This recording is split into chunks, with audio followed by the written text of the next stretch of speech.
Good evening and welcome to our Ogden City Council meeting for August 21st, 2018.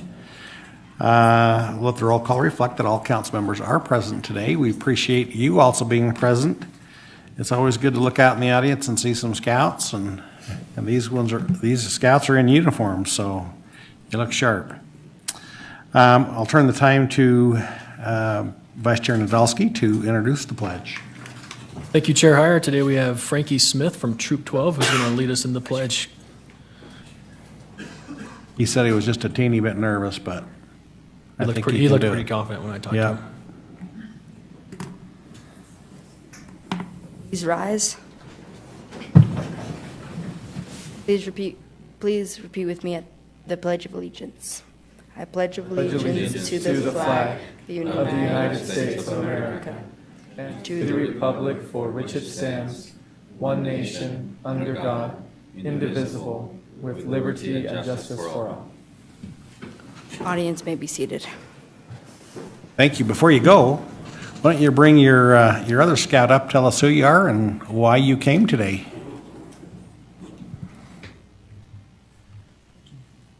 We are from the Lorne Far 4th Ward Stake. We are Troop 12. We are here to pass off our communications and citizenship in the community merit badges. Great. Thank you. You have anything else you want to say? Okay. Good job with the pledge. Appreciate you helping us tonight. Thank you. Mr. Chair? Yes? It's noted that Troop 12 is one of the oldest troops in that area. When I was in there, it was my troop that I went to, and so. You and Baden kind of started that together, didn't you? You're right, we did. But it is one of the oldest troops in the council there. Good, thanks for noting that. All right, if you would please join us for a moment of silence.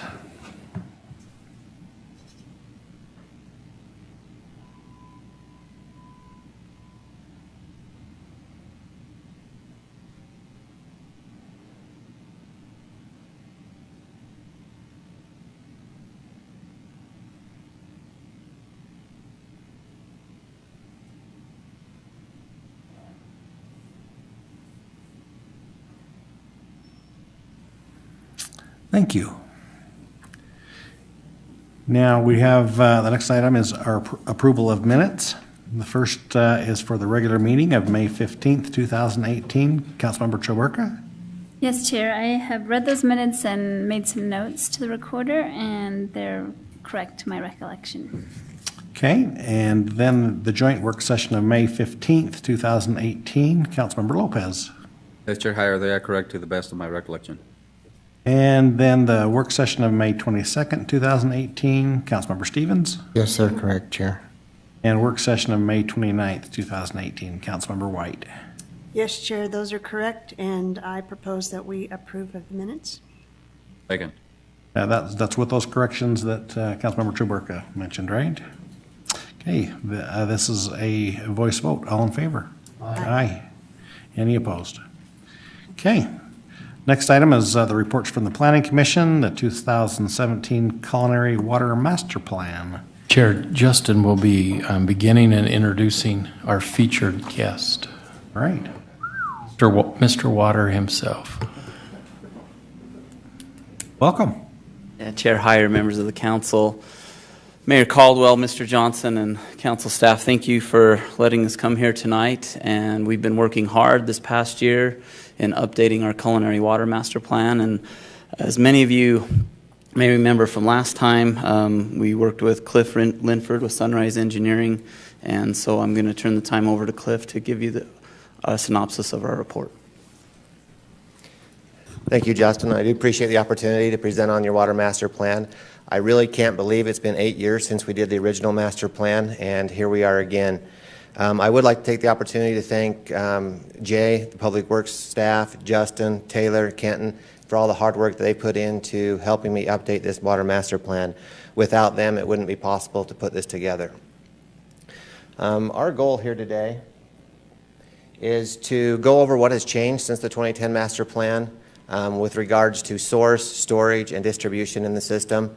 Also give you an update on the methods and assumptions that we've used in the master plan to project out the demand and storage of the facilities. We also want to go over the new conclusions and recommendations for the master plan with regards to capital improvement projects. First, I'd like to highlight the major changes that we've had in the water system. I'd like to commend the city and staff for all the projects that they have done in the last 8 years. There's been major improvements with source, storage, and distribution system. Just wanted to highlight some of the major improvements. One of the biggest projects that has taken place is redoing the water treatment plant. That facility was at the end of its useful life, and we were able to construct and build a new state-of-the-art treatment facility that is producing very high-quality water. We've also updated added a number of storage facilities to the system. The north storage facility that helps the north part of the system. We've also added the 36th Street storage reservoir that helps some of the southeast area portion of the system. And we've rehabilitated the 23rd Street reservoirs, which is the bulk of the storage for the water system. So there's been major improvements. Also, a number of large transmission lines have been replaced and added into the system. That has really helped the redundancy of the system and be able to move water back and forth, so we do not have any more large outages that we had similar to 2008 and 2009 in the north storage area. One of the major changes from the 2010 master plan to the 2017 master plan is the Governor's Office of Planning and Budgeting has changed their projections for the area. Back in 2010, they had more of a straight line projection with the population going to 116,000 by the year 2050. They have since reevaluated that and kind of looked more at when cities start hitting their build out and there's not much area to grow. And in my opinion, they've become more accurate on their population projections, and it decreased in 2015 from the 116,000 to 105,000 in population. As you can see on the curves, that basically the curve flattens from the year 2030 to the year 2050, which would be more similar to Ogden City kind of hitting their build out. And how this affected the master plan is primarily within regards to source and demand production. The biggest change was obviously in the year 2050. In the previous master plan in 2010, the projected peak day demand was 49.2 million gallons per day is what the system would need to produce to keep up with system demands.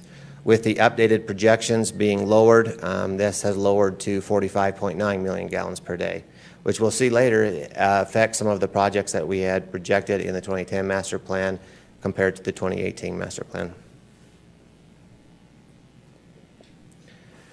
Separate from the population projections, as we've looked at the historical production of the sources, we've seen a reduction in source produced.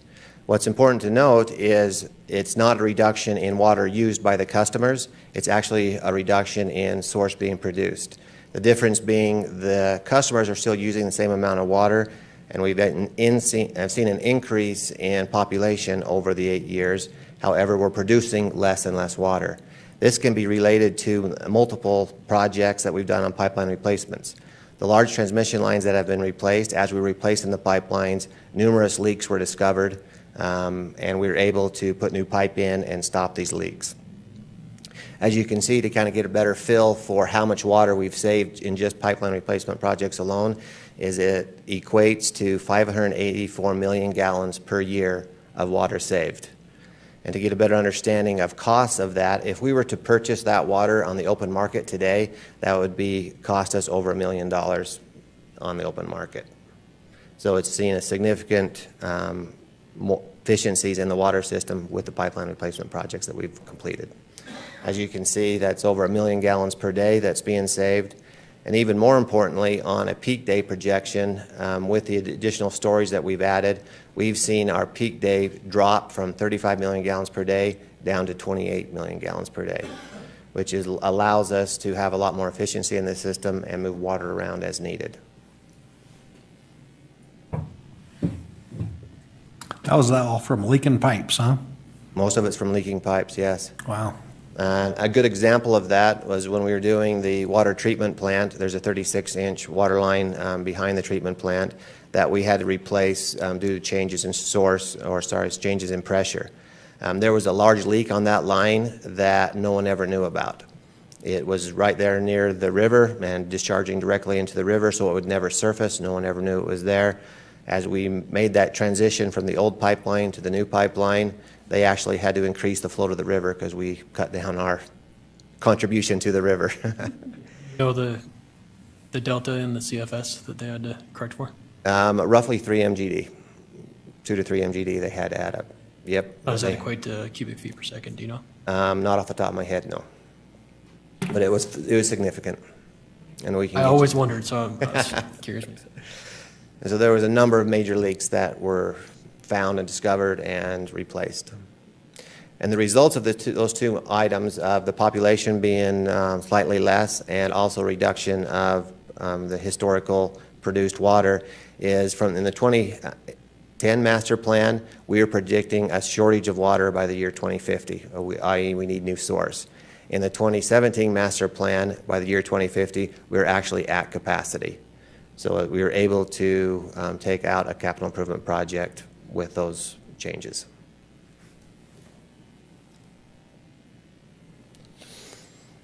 Another significant change from the 2010 master plan to this master plan is these demand areas were very critical in the 2010 master plan. As you can see, there were 3 main zones, Zone A, B, and C. And different areas, different sources were able to convey water to those areas. For example, Area A, the southeast portion of the city, is directly Weber Basin water, and we were unable to get any water produced by Ogden City into that zone. Same with Area C. That was historically all been Weber Basin water, and none of Ogden City's water could be conveyed into those zones. With the addition of the transmission lines that have been added and some booster stations that have been added as well, we are now able to convey water from Area B to Area A to B, and B to C, and vice versa. This gives the system a lot more flexibility than it had in the past. If any of the major transmission lines go down, we have a break.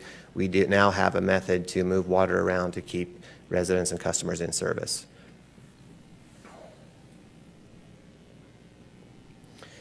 If the water system was new today, we really wouldn't have very many capital improvement projects in regard to source. However, the system is aging, it's fairly old. Most of the capital improvement projects that we have that are source projects are basically replacing existing infrastructure as it ends its useful life. There's 4 wells up at the Pineview well field that during the study period that we recommend being replaced. 2 wells in the immediate future within the next 5 years, and the other 2 wells as they age and become older in the 30 or 40 year master plan. The other project that is source related is to revitalize the airport well.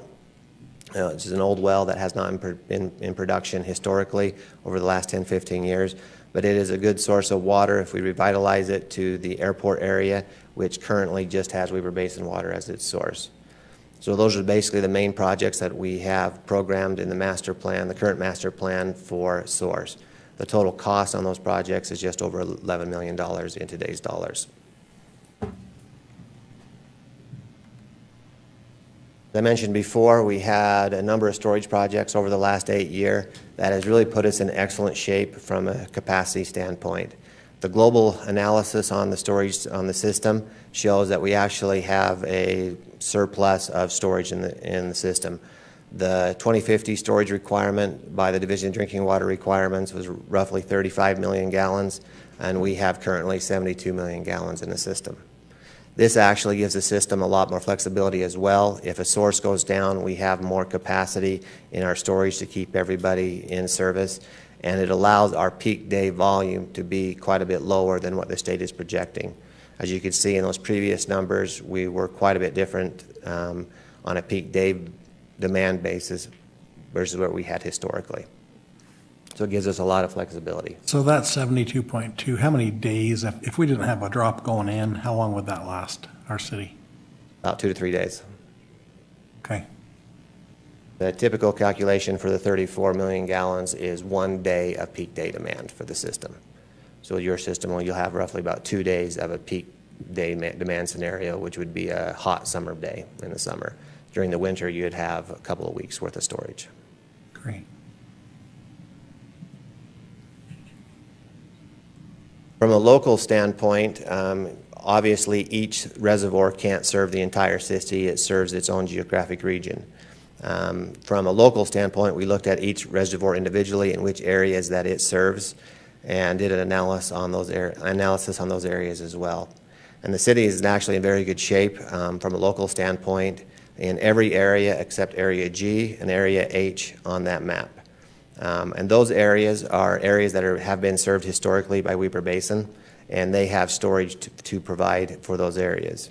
Historically, wholesale providers provided storage for the areas that they provided water to. However, the laws and rules have changed for wholesale providers, so in the future, Ogden City will need to look at providing their own storage for those areas.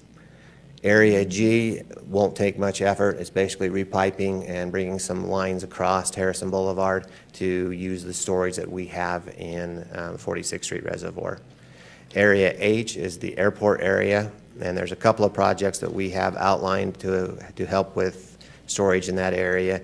The biggest one is a booster station that will allow us to pump water from our area C into area H.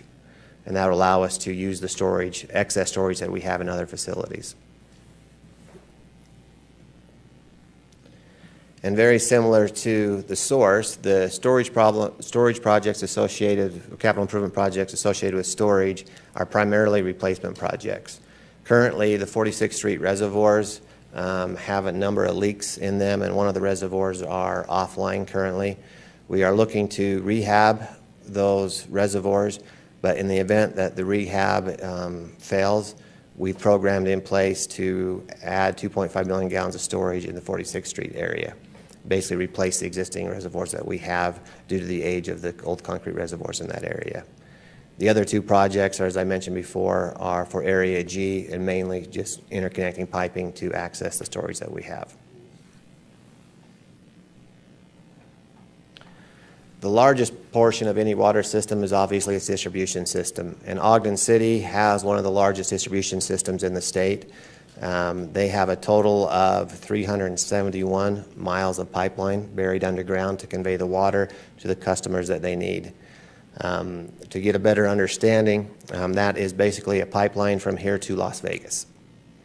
It is a large undertaking for staff to keep the water system up to date, to keep all the pipelines functioning, repair the leaks, and to get also better understanding the size of it. If we were to replace all the pipelines in today's dollars, the asset would be worth over $500 million and $600 million worth of replacement to replace the existing water system.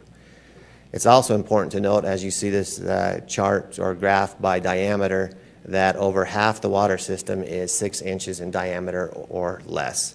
Currently, the Division of Drinking Water does not allow any pipelines to be installed that is under 8 inches in diameter. So we have a number of pipelines that are undersized in the system currently today.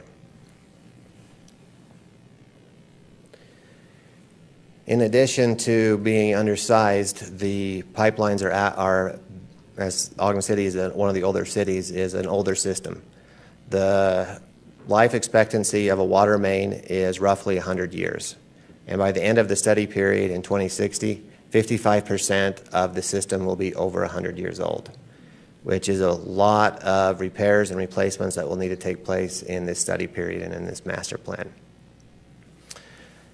And in order to put a pipeline replacement program together for the city, we looked at a number of publications and used the pipe survival curve of ductile iron and cast iron pipe because it's the bulk of the material in your water system. This study looked at 4 communities across the U.S., LA, Boston, Philadelphia, and Fort Worth, Texas, and looked at the historical replacement of their water lines, when the lines had failed, and at what age they had failed in. We put an average of the 4 systems together and called it Ogden City's pipe survivability curve. Using this probability curve, we put a statistical model together based on the age of the system and when pipelines should be replaced based on this curve. What we found out in the study period that we would need to replace over 815,000 lineal feet of pipe in the system to keep the system currently as is. This is not getting ahead of the curve. This is not replacing 2-3% of the system to get ahead of where we're at. This is replacing roughly 1% of the system per year, which in 100 years will be in the exact same situation we are at today. Unfortunately, the cost associated with replacing water lines is expensive. As you can see on those numbers, we were projecting $5.7 million per year in just water line replacement projects to keep the system in its current state. In addition, we put together a chart to show how inflation affects those numbers. As we are coming to the end of the last master plan cycle, a lot of the projects that we had programmed in 2010 were now becoming over budget. The dollar amounts that we had programmed were not enough to do the replacements in today's dollars. In looking at the historical inflation cost of construction, it's about 3% per year. So we also included a 3% inflation rate. And to better understand that, the $5.7 million per year in today's dollars, that same lineal foot of pipe at the end of the study period will be $16 million per year, which is something the city definitely needs to be aware of as it puts together its pipeline replacement program.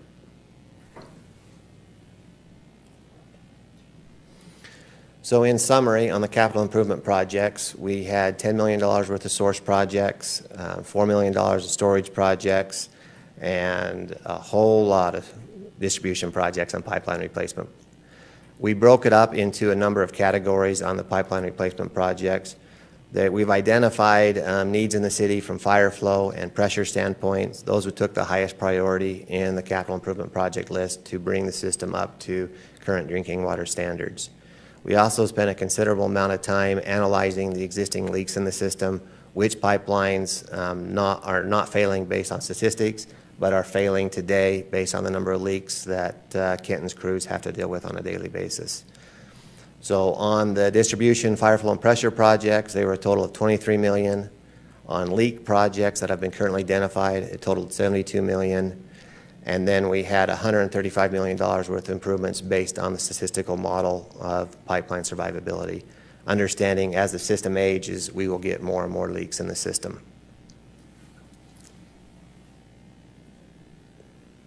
In putting together our 5 and 10 years lists, we met with the city and staff and kind of put together the highest needs on the priorities.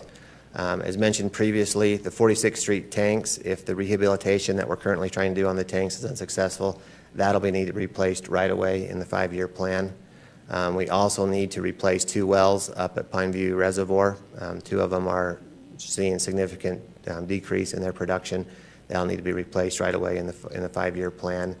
And then we'll have a number of distribution and fire flow and pipeline projects in the 5-year plan. Again, on the pipeline and distribution projects, we are targeting that $5.7 million per year to meet that 1.2% replacement of the city. In the 5 to 10 year projects, we wanted to do the 24-inch track line extension project to convey more water to the west side of the West Industrial area. We also want to complete those small storage projects. Currently, the need's not super high for those, why we push them off in the 5 to 10 year plan, because Weber Basin does have storage available for it, but we will need to transition that over from Weber Basin to us. And then we'll start into, again, the pipeline replacement projects. In the 10 to 40 year plan, we do have to replace 2 more wells, probably in around 20 to 30 years up at Pineview Reservoir. We'll also need to look at the Ogden Canyon 36-inch line within that time period. In the last 8 years, we did replace the 24-inch line that came down the canyon that had a number of significant leaks on it. We thought we were going to have to do the 36-inch line within a 5-year time period. However, the city has done an extensive study on that line, and it was in better shape than we had anticipated. So we pushed that off into the 30, 40-year time frame. So that cost of inflation reflects the full 40 year? Correct. Yes, as you can see the cost in 2016 dollars, then cost with inflation is where we've got it programmed in the master plan. As you can see, it's changes, especially in the 10 to 40 year. In today's dollars, is totaled $190 million. With inflation, that increases to $356 million. As you can see, any project that you put off today costs you more later down the road because the need does not go away. And it really, your system, from where I started on the system, 10 years ago, has seen significant improvements. I know these dollar amounts are large and can seem overwhelming, but the system is in really remarkably good shape with the projects that we've done over the last 10 years. If it was new, it would be an A-plus system in the state. The biggest problem with the system is it's old, it's aging, and it's going to take a significant increase in dollars to keep the system running. I appreciate your time and would love to answer any questions that the council has. Any questions for Mr. Linford? I have one. This 24-inch pipe that going out west, is there that much of a need for water out there? I mean, one of our main transmission lines down the canyon is 24 inches. It seems like, I don't know, just my logic says, I don't know why we'd need that big a pipe there, but. There's a lot of large water users out west, and coming down the canyon, you actually have a 24 and 36 inch coming down the canyon, and the combination of those two is 35 million gallons per day. A 24 inch by itself is only about 8 million gallons per day, so the bulk of it is actually in the 36 inch line, in the bigger pipe. That was also one of the areas we looked at and determined that if we had a large water consumer show up in the West Ogden or Ogden City Industrial Park, we wouldn't be able to meet their demand, and so that would help us to be able to meet that demand. What kind of businesses would use lots of water? I mean, I think of car washes and stuff like that, but so like the example I would be is like a Fresenius. They make medical devices, so it could be a lot of different businesses like that. So that actually gets to my question that I was going to ask was, because the whole model is based on resident growth. If we have unexpected or unanticipated growth in commercial or manufacturing, or industrial, how would this plan be able to adjust to account for that unanticipated growth? That's a very good question. Most of the sizing of the pipelines actually doesn't have to do with growth or residential connections. The sizing of the pipelines controls is fire flow related. Typically, the area, if it can meet a 3,000 gallon per minute fire flow, would be able to handle any large customer coming in. The exceptions to that would be obviously areas where we don't have a lot of looping in the system. There definitely could be development that come in that would require significant improvements into the infrastructure. Unfortunately, we're unable to project where those would come in at to be able to adequately put it into a capital improvement program. You mentioned the 46th Street tank. You're refurbishing that one. When will you know whether that would be successful? We're working on it right now. We're actually having our own city water crews go up there and do that work. And so once that's done, we'll be filling it up, and then we'll be able to see if it's holding water and how long it's holding water for. So we should know, I'm guessing, later this fall on how that's doing. So are you putting the lining in the tank, or how are you? Well, we can't. The way the bottom of that tank is, we can't actually line it. So it's not a liner per se, but it is kind of I guess a better way would be to say like an epoxy, like a coating would be going on it. But it isn't like a mesh liner that we're putting in the bottom like we have on our 23rd Street reservoirs. It's not the Gorilla Tape, though. They tried that already. It didn't work. Didn't work. But if it fails, then what action would we have to take if we had to replace that tank? So if it fails, we'd be back to where we are before previous to July or June, and that would be, we probably wouldn't have any water in that tank because we're losing it almost as quickly as we're putting it in. We'd be losing hundreds of thousands of gallons a day. So we would take that out of service, and then we would actually look to have to replace that up on the hillside. And the people, residents in that area, they would receive their water from Weber Basin or from Ogden City? Actually, it could be a combination. So one of the improvements that Mr. Linford talked about that we've done is that we built the 36th Street Reservoir and had a booster station there, and then we connected it with a 24-inch pipeline into the system that pumps up to these 46th Street reservoirs. There's 2 reservoirs up there. So having that in place, we'll be able to keep that part of the city in water if that tank goes down and doesn't work. And so that's how we've been able to do it now. So if there is issues that we have to take that other tank out of service, we've also worked and have worked towards having that booster station at 36th Street be able to supply water even if we lose a tank. And so we're working through some elevation issues and valving issues to make that be possible as well. And what's the cost of refurbishing that, the work we're going through, and what would be the cost if we had to replace the tank? Refurbishing it, I want to say, Kenton, is that a couple $100,000? Was it lower? Okay, so it was $20,000 is what they're trying to do right now on epoxying that tank. Replacing that tank. Replacing that tank is actually fairly difficult due to the location that it's on, up on the hillside, fairly steep. There's not a good location just to put a tank adjacent to it. So we'd actually there's 2 reservoirs up at 46th Street, both 1 million gallons apiece. Unfortunately, in order to replace the older tank that's failing right now, we'd have to replace the other tank as well to put 2.5 million gallons up at that site.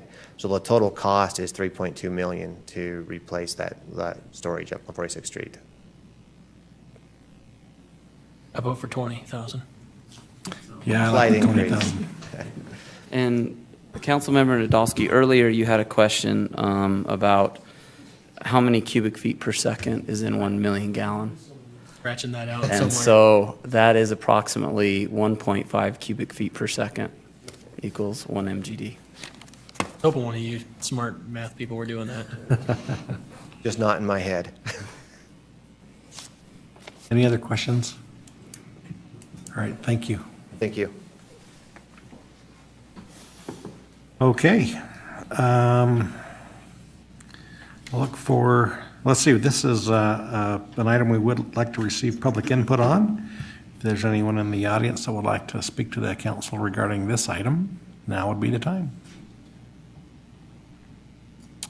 Well, I'm just looking at the scouts, so, okay. I'll look for a motion to, well, I guess this isn't a public hearing, so, council members, what is your desire? Chair Heyer, I'd like to make a motion that we adopt proposed resolution 2018-12. I second it. Have a motion by Vice Chair Nadolski, seconded by Councilmember Stevens, to adopt resolution 2018-12. This is a roll call vote. Councilmember Blair? Aye. Councilmember Chaburka? Aye. Councilmember Lopez? Aye. Councilmember Stevens? Aye. Councilmember White? Aye. Vice Chair Nadolski? Aye. Chair Heyer? Aye. That passes. Next item is a public hearing. Mr. Chair, if the scouts needed the information that was presented this evening, would they go online to our council Facebook or? All the things that they would get on our website, it would be the packet that we have with the staff comments. If they wanted the information from the presentations, I don't know where they'd get that. We could rewatch it on Facebook Live. You can watch it on Facebook. It will be posted right away. So you could even see yourself giving the pledge, so it'll be great. Okay. The next item is public hearing, fiscal year 2019 to 2023 capital improvement plan amendments concerning the water projects. Chair Taylor will be presenting this. He put on his fancy suit, so he would be presentable. Welcome. We're glad you're with us. Glad to be here. Thank you, Chair Heyer, members of the council, Mayor Caldwell, and Mr. Johnson. We appreciate the opportunity to be here before you tonight. A lot of interesting information came out as part of the Water Master Plan. Instead of rehashing all of that, what I will do is say that the first item that we're talking about, the capital improvement brief that we're looking to update, are improvements to W015, which is basically it takes the master plan items that we went through, and we're adding some language in to ensure that we can adopt the remainder of those projects and get those done with this CIP that we've proposed before you. So it does include some language in there from Source, which you heard Mr. Linford go over in quite a lot of detail. And the other one we talked about was storage facilities. So that was language that we felt was vague before, and we wanted to make sure that got included. So were there any questions on that one? Any questions for Taylor? Okay, thank you. The other one we had was W036, and that includes the 36-inch line in the canyon. We've had the interesting opportunity as people have built houses up the canyon. For whatever reason, they've decided to build some really close to that 36-inch water line. Also, we've had some leach fields that people have tried to put right on top of that transmission line. And so we've been able to go up and catch them kind of as they've been going. But we looked for opportunities that when we need to go up and start maintaining that line, doing some other items of that sort, that there may be opportunities to purchase property to try and protect our line, as that is one of the main feeds down into the city. And so we felt that it would be a good idea to have something in that CIP that would allow us to purchase property to definitely protect that line that comes down. And so those were the changes that were made as part of 036. Any questions on that one? Any questions on this one? I have a question about if you're living in the canyon and you want to do a building project, certainly it's not in the city, so they're getting a building permit from the county. Does the county have good records about where our stuff is? And so the reason I think we got into a problem in the first place, they didn't have great records, but there's kind of twofold. You have the health department that's supposed to be reviewing, for instance, septic tanks and leach fields going in. And then on top of that, you have the Weber County that's supposed to be evaluating new building permits that are coming in. Recently, in some coordination efforts, we have been able to share with them that we do, in fact, have a water line there, and it is very particularly important to us. And so they have started to keep us in the loop as people are up there digging, performing work, or applying for a building permit. So it's just more of they're supposed to be coordinating with us in those instances. So the communication has been a problem, and it's better now. It is much better now. Okay, great. Yes. Okay, any other questions? Okay. Okay, that's all for me. All right, thank you. All right, this is a public hearing. If there's anyone in the audience that wishes to speak regarding this capital improvement plan amendment, now would be the time. Okay, I see no movement. I'll look for a motion to close the public hearing. Chair, I'll make a motion that we close the public hearing. Second. We have a motion by Vice Chair Nadolski, seconded by Councilmember White to close the public hearing. All in favor? Aye. Any opposed? Okay, I'll look for a motion on the resolution. Chair Heyer, I'll make a motion that we adopt proposed ordinance 2018-25 as presented. Second. I have a motion by Vice Chair Nadolski, seconded by Councilmember Blair, to adopt ordinance 2018-25. This is a roll call vote. Councilmember Chaburka? Aye. Councilmember Lopez? Aye. Councilmember Stevens? Aye. Councilmember White? Aye. Councilmember Blair? Aye. Vice Chair Nadolski? Aye. Chair Heyer? Aye. That also passes. Next item is public comment. This is an opportunity to address the council regarding concerns or ideas on any topic. Anyone wish to speak to the council tonight? There's a mass exodus going on. If you're watching at home, you're not seeing this. We're now alone. Not quite. Almost. They could be on TV. What a chance. Yeah. So we will move past that to comments from the mayor. I have a couple of quick comments. A lot has been said in a whole bunch of different forms about the growth projections, what's going to happen in the next 30 years, our doubling of the population. more in terms of transportation and how we move products and goods and people around, but one of the things that doesn't come up a lot is water. So this being the water night, I want to just call out a couple of people.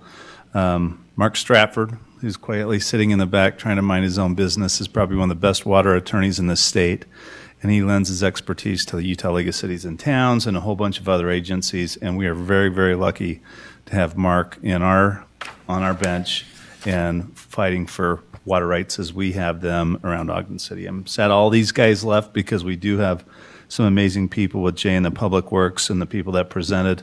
I feel less anxiety about this, which should be one of the most anxious things that we're looking at, than just about anything else. We really do have a great team looking at water issues, and it's something you don't see or think about. You hit the tap, expect it to turn on, water to come through, it to be clean, safe, everything else.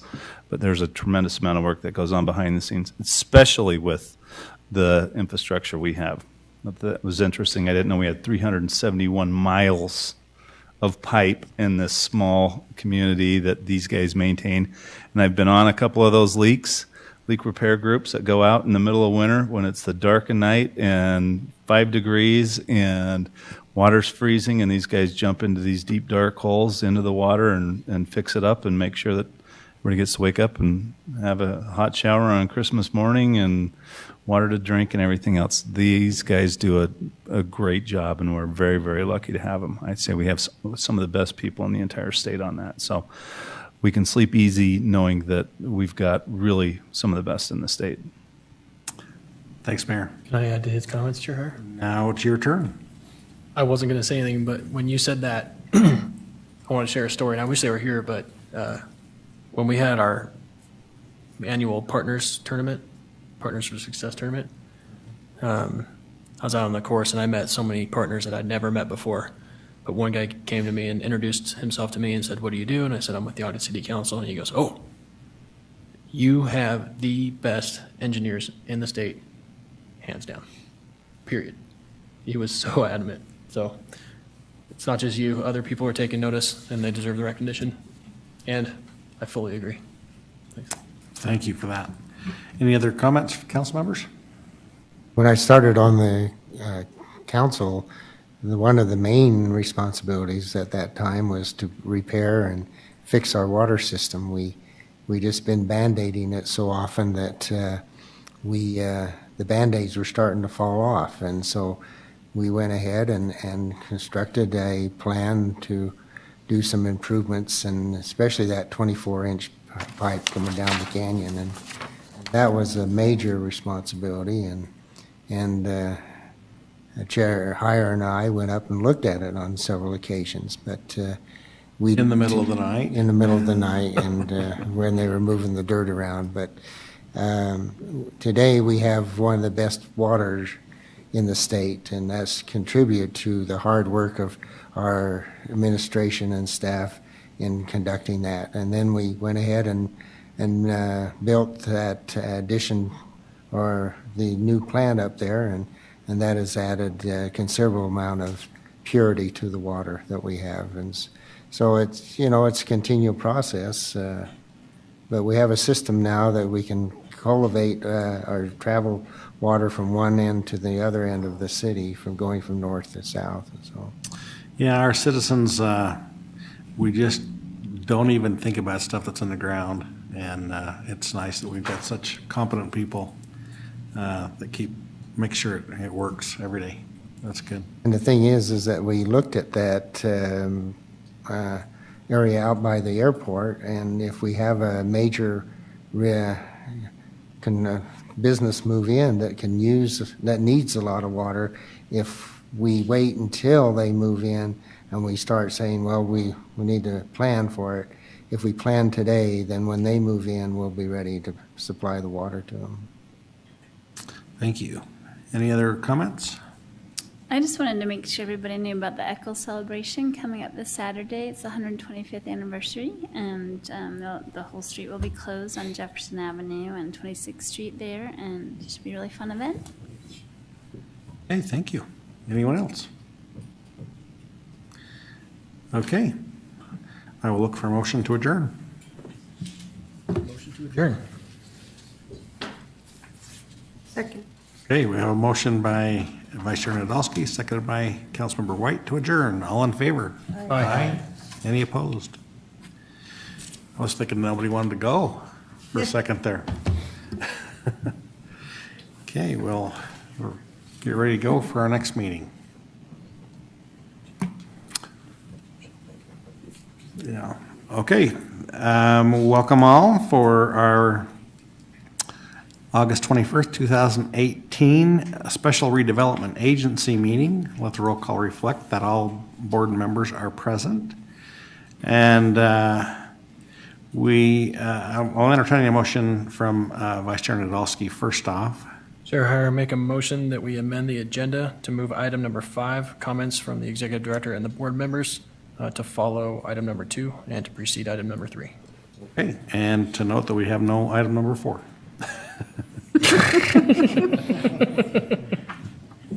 Okay.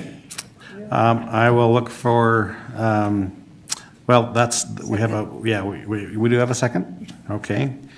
Vice Chair Nadolski made the motion and Board Member White made the second to amend the agenda. All in favor? Aye. Are there any opposed? Okay. The next item is public comments, and I see no public. So I think we can go to item number 5, which is comments from the executive director. Nothing in this time, thank you. And comments from board members. Okay. We'll move back up to item 3, consideration of adjourning into a closed executive session.